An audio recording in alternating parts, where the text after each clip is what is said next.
اس ماہ کی خصوصیات میں سے یہ ہے کہ انسان کے قلوب خود ہی نرم ہو جاتے ہیں، فصل بہار کی طرح. جیسے موسم بہار میں زمین غیر محسوس طور پر آمادہ ہوتی ہے اگانے کے لیے، سبزہ اگانے کے لیے، کھیت اگانے کے لیے، فصلیں اگانے کے لیے، اسی طرح ماہ مبارک رمضان میں دل انسان کے غیر محسوس طور پر آمادہ ہوتے ہیں. فقط جس طرح بہار بھی آ جائے تو بنجر زمینوں پہ کچھ نہیں اگتا، سنگلاخ زمینوں میں کچھ نہیں اگتا، دلدلی زمینوں میں کچھ بھی نہیں اگتا. دلدل کے لیے ایک ہی موسم ہوتا ہے، نہ اس پہ بہار آتی ہے، نہ اس پہ گرما نہ سرما، ایک ہی حالت دلدل کی رہتی ہے کہ ایسا گندا کالا بدبودار کیچڑ کہ جس کے اندر جو کچھ ڈالو وہ غرق ہو جاتا ہے، وہ نابود ہو جاتا ہے. اسی طرح دلدل انسان کی شخصیت کبھی بن جاتی ہے، یعنی اس کالے گندے کیچڑ کی طرح انسان ہو جاتا ہے کہ جس کے اندر کوئی چیز بھی جائے غرق ہو جاتی ہے، تباہ ہو جاتی ہے، نابود ہو جاتی ہے، فنا ہو جاتی ہے. ہدایت ہو تو بھی فنا ہو جاتی ہے، علم ہو تو بھی وہ اس کے اندر غرق ہو کے ڈوب جاتا ہے، اثر نہیں ہوتا. واعظ ہو، نصیحت ہو، موعظہ ہو، کچھ بھی ہو، عبرت ہو، ابشار ہو، انذار ہو، سب بے اثر. انسان سنگ دل پر، انسان نادان پر کلام نرم و نازک بے اثر، یہ نازک کلام اس کے اوپر اثر نہیں کرتا. یہ دلدل ہونے کی علامت ہے یا سنگلاخ ہونے کی علامت ہے، سخت دلی کی علامت ہے. جس طرح قرآن کریم نے بیان فرمایا ہے کہ تمہارے دل پتھر ہو گئے، بلکہ پتھروں سے بھی سخت ہو گئے. کل حجارہ او اشد و قسوتاً، پتھر بن گئے تمہارے دل. ثم قست قلوبکم، تمہارے دل اتنے سخت ہو گئے. فہی کل حجارہ، پتھر ہو گئے، چٹان کی طرح ہو گئے. او اشد و قسوتاً، یا اس سے بھی زیادہ سخت ہو گئے. چٹان کے اوپر ماہ رمضان آئے، بہار آئے، چٹان پہ کوئی اثر نہیں ہوتا.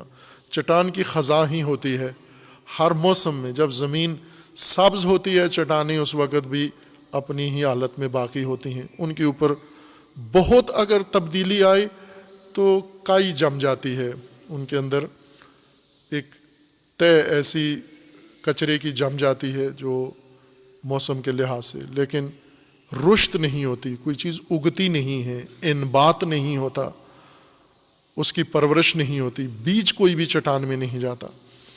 ایسے نفوس، ایسے دل ماہ مبارک رمضان جب آتا ہے جو گندے کیچڑ کی طرح، دلدل کی طرح ہیں اور جو چٹان کی طرح ہیں، ان پر ماہ رمضان آتا ہے، انہیں محسوس بھی نہیں ہوتا کہ دل نرم ہو گیا ہے.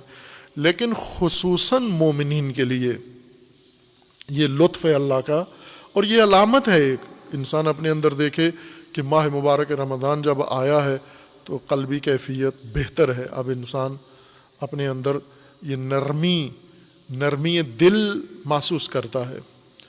دل نرم ہو، اس نرم دل کے اندر ہی کوئی چیز اترتی ہے، ہدایت اترتی ہے. دل کی نرمی اور جسم کی نرمی میں فرق ہے. نرم جسم اور خصوصیت رکھتا ہے اور نرم دل علیحدہ خصوصیت رکھتا ہے. جسم انسان کا ہوتا ہے، بعض انسانوں کے جسم سخت ہیں، بعض انسانوں کے جسم نرم ہیں. نرمی جہاں بھی ہو اس کی خصوصیت یہ ہے کہ اس میں پذیرش ہوتی ہے، نرمی میں قابلیت ہوتی ہے کسی چیز کو قبول کرنے کے لیے. جتنی لکڑی سخت ہوگی اس میں میخ اتارنا مشکل ہوتا ہے، لکڑی جتنی نرم ہوگی اس میں میخ اتارنا آسان ہوتا ہے. دیوار سخت ہوگی اس میں کوئی چیز نہیں اترتی، لیکن دیوار نرم ہو اس میں ہر چیز انسان اتار سکتا ہے. اسی طرح نرم دل میں ہدایت جاتی ہے، نرم دل میں تقوی آتا ہے.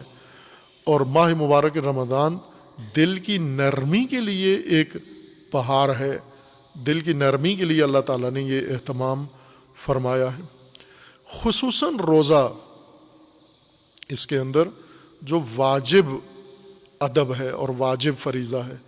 اصل شناخت ماہ مبارک رمضان کی قرآن کا نزول و ہدایت ہے کہ دل اس کے لیے تیار ہو.